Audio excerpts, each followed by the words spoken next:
জাহাঙ্গীরনগর বিশ্ববিদ্যালয়ের কেন্দ্রীয় ছাত্র সংসদ সংক্ষেপে জাকসু নির্বাচন বর্জন করেছে ছাত্রদল। ইতিমধ্যে ভোট গ্রহণ শেষ হয়েছে, গণনা চলছে। দর্শক, আপনাদের সামনে যখন কথা বলছি তখন বাংলাদেশের ঘড়িতে সন্ধ্যা 6টা 18 মিনিটে এবং জাকসু নির্বাচন সুষ্ঠু হয়নি এ কথা বলছে বামপন্থীদের সম্প্রীতির ঐক্য। একজন স্বতন্ত্র প্রার্থী, বিপি প্রার্থী, তিনি আবার পক্ষে বলেছেন। শিবির বলছে যে নিশ্চিত পরাজয় জেনেই ছাত্রদল এই অভিযোগটি এনেছে, কিন্তু সকাল থেকেই পাল্টাপাল্টি অভিযোগ হচ্ছিল। কখনো কখনো কোনো কোনো কেন্দ্রে, যেমন ফজিলাতুন্নেসা, সেই হলে ভোট গ্রহণ বন্ধ ছিল, অনিয়ম, টেকনিক্যাল ব্যালট পেপার ছাপানো, এই সমস্ত নানানভাবে অসঙ্গতি ছিল, যেটা শিবিরও উল্লেখ করছিল। কিন্তু শেষ পর্যন্ত এটা যে নির্বাচন বর্জনের দিকে গড়াবে, এটা কিন্তু অনেকে বুঝতে পারেনি। কিন্তু ছাত্রদল শেষ পর্যন্ত নির্বাচনটা বর্জন করলো এবং পরিষ্কারভাবে বলছে যে কারচুপি এবং অব্যবস্থাপনা। তাদের সাপোর্টে বামদের যেই প্যানেল, তারাও একই কথা বলেছে। আমি ভাবছি যে এরপরে তো আছে রাকসু, চাকসু, সেখানে কি হবে? সেই নির্বাচনের প্রভাবটা এই জাকসুর নির্বাচনের যে বর্জনের প্রভাবটা পড়বে কিনা, সুষ্ঠুভাবে হতে পারবে কিনা, এটা একটা বড় প্রশ্ন। তার চেয়ে বড় প্রশ্ন নেপথ্যে আছে বড় ধরনের বড় হিসাব নিকাশের রাজনীতি।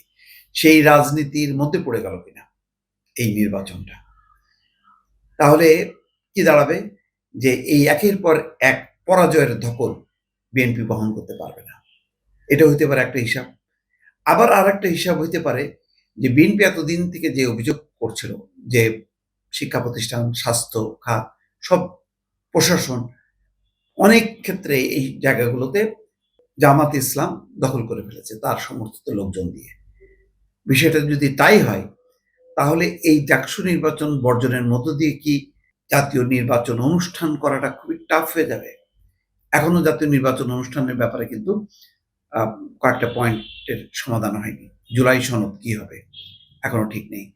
নির্বাচনটা কি পিআর পদ্ধতি হবে নাকি প্রচলিত পদ্ধতি হবে, এটা নিয়ে বড় ধরনের মতপার্থক্য আছে। এই মতপার্থক্যটাকে আরো হয়তো ত্বরান্বিত করলো ডাকসু এবং জাকসু নির্বাচন। ডাকসুর নির্বাচনে ব্যাপক উচ্ছ্বাস জামাত ইসলামের মধ্যে এবং তার সমর্থিত লোকদের মধ্যে, কিন্তু এই ডাকসু নির্বাচনের একটা বড় ধাক্কা কিন্তু বিএনপির উপর পড়েছে। সেই ধাক্কারই প্রভাব কিনা জাকসু নির্বাচন বর্জন, সেটা কিন্তু এখন খতিয়ে দেখা দরকার। নিশ্চয়ই একটার সাথে একটা সম্পর্ক আছে, অথবা বিচ্ছিন্নভাবে এটা করতে পারে। কেন এরকম ব্যবস্থাপনা? দেখা গেল যে 3জন শিক্ষক যারা বিএনপি পন্থী হিসেবে পরিচিত, তারাও তাদের দায়িত্ব থেকে তারা সরে দাঁড়ালো। তাহলে পরিষ্কারভাবে বোঝা যাচ্ছে যেখানে একটা বিভাজন শুরু হয়েছে। এই বিভাজনটা রাজনৈতিক অঙ্গনে কত দূর নেবে, কি হবে শেষ পর্যন্ত, অনিশ্চয়তার আবার কালো মেঘ জমা হতে থাকলো কিনা, এগুলো নানান প্রশ্ন কিন্তু উঠতে শুরু করেছে। এগুলো জাতীয় নির্বাচনের আগে এই ধরনের নির্বাচন হওয়াটা প্রাসঙ্গিক ছিল কিনা, এটাও কিন্তু একটা বক্তব্য। এখন অনেকে আবার বলছেন যে স্থানীয় সরকার নির্বাচন হবে, তাহলে আরো কিন্তু অনিশ্চিত হয়ে যাবে জাতীয় নির্বাচন। কারণ এইসব নির্বাচনে নানা রকম অনিয়ম, কারচুপি, প্রভাব খাটানো, এগুলো নিয়ে পাল্টাপাল্টি যে পরিস্থিতি তৈরি হবে, তাতে কিন্তু রাজনীতির সুষ্ঠু পরিবেশ না থাকলে ভালো নির্বাচন সম্ভব না। এখন সেই চক্করে পড়ে গেল কিনা আমাদের এই ছাত্র সংসদের নির্বাচনগুলো, সেটা কিন্তু বড় প্রশ্ন। অর্থাৎ অনেক ধরনের রাজনীতিক সমীকরণ, মেরুকরণ সামনে আসছে, যার ফলে কোনোটি কিন্তু আর জাতীয় নির্বাচনকে ত্বরান্বিত করার পক্ষে আর থাকছে না। এমনিতেই বিএনপির বাইরে অন্য রাজনৈতিক দলগুলো জাতীয় নির্বাচন নিয়ে প্রশ্ন আছে, তারা আবার ছাত্র সংসদের নির্বাচনগুলি নিয়ে আগ্রহী, কিন্তু এই আগ্রহে কিন্তু এখন ভাটা পড়বে বিএনপির। বিএনপি ভাববে যে তাদের সমর্থিত যারা, তারা যদি একে একে হারতে থাকে, জাকসু, চাকসু বা রাকসু, রাজশাহী বিশ্ববিদ্যালয়, তাহলে জাতীয় নির্বাচনে এই প্রভাবটা পড়বে।